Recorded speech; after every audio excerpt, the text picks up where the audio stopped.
Good morning. It's day 12, last day. I was actually like too hot to sleep last night. I had to like take a bunch of down layers off, which has never happened on this whole trip. I'm camped at the hut in the national park, Abisko National Park. I was kind of annoyed that I have to pay so much, considering I don't really want the amenities. But it does have this awesome beach where I'm going to have breakfast. Last night was like the only night since maybe the first night that I didn't have a really good sleep. I was kind of restless, and then I had weird nightmares, and then it rained so hard. Got lots of things to think about, what I want to say about this trip, and I will do that. One thing that I was really excited about that did not happen is seeing the aurora, northern lights. I had these visions that I would get out of my tent at night, see these incredible auroras, and I'm here during the right year for it, but the first like half of the trip it wasn't really quite dark enough ever. I did see them, but it was too light out for them to be really good.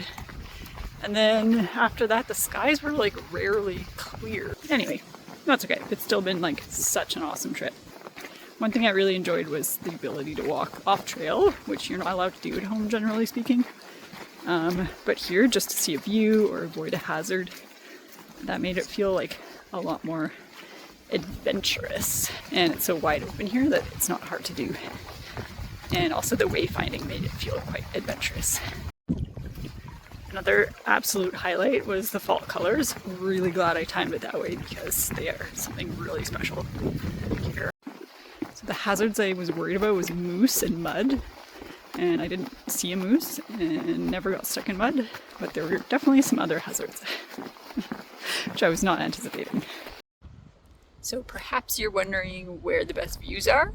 I would say out of like the 8 or 9 best views that I have seen this trip, only 1 or 2 were on a small part of the Kungsleden that I did. The rest were en route from the Kungsleden to Kebnekaise. Great views along there. And the rest were in Norway, which I wasn't really expecting. I wasn't really sure what to expect actually, but the views in Norway were fantastic, different types, although not every single day. There were some days that, same here in Sweden, where I would have been happily like to just skip over them. But the days where there were good views made those days totally worth it. So don't assume that the Kungsleden is like more scenic than other places in this region, especially on the Norwegian side. And on the Norwegian side, you get the bonus of it being really quiet and getting to wild camp where there's like really nobody around. And it's a bit more of an adventure. So I would definitely say that if you're considering the Kungsleden, think about maybe getting a little bit more creative with your route, and make sure you also go to Kebnekaise. If you're on your own and you're a little nervous, then I would say definitely stick to the Kungsleden along with a little side trip to Kebnekaise, which is very busy section of trail. Although I think the huts are more expensive on the Swedish side than the Norwegian side. So if you're on a budget and you want to stay in huts, then maybe go over to the Norwegian side more. I even got a whole cabin to myself for $34, which is less than I paid last night to camp at the Swedish hut. There's more saunas on this side though.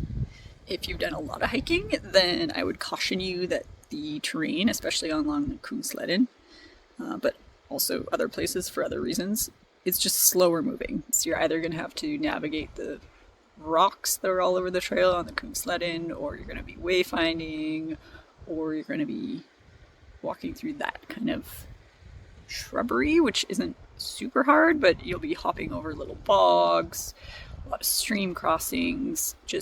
It's just more tiring and slower. I find especially the Kungsleden, it hurts my knees. That's just my 2 cents. Maybe there's some people out there who are so used to this kind of terrain that it doesn't matter, but I have hiked in like 14 countries, and this Norway and Sweden has been like the most slow, tiring terrain that I have walked on anywhere. In terms of what gear I would recommend, I have done a gear video, so I will link that here.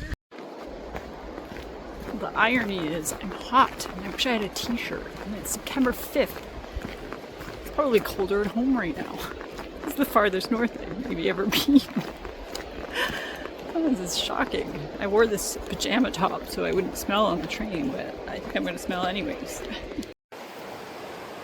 So I'm about 4 or 5 kilometers from the finish, and I've decided to stop and have my last trail meal in this beautiful spot. Still have this entire thing that is full that I got for free on the second night. Means I've been carrying this for 10 days for no reason. I did this last time. It's because it's free. I can't turn it down. I have a scarcity mindset. There was a million of these at like every hut too. This little guy going strong. Can't imagine better weather to finish off this trip. It is so nice out here. It makes me just want to keep hiking another 12 days. People don't fake smiles here, so every time I go by someone, they're just like, hey, like, this hiking is serious business. We're not out here for fun. Totally different than Canada and the US. I appreciate the honesty, but I mean, we are out here for fun. No one's making us.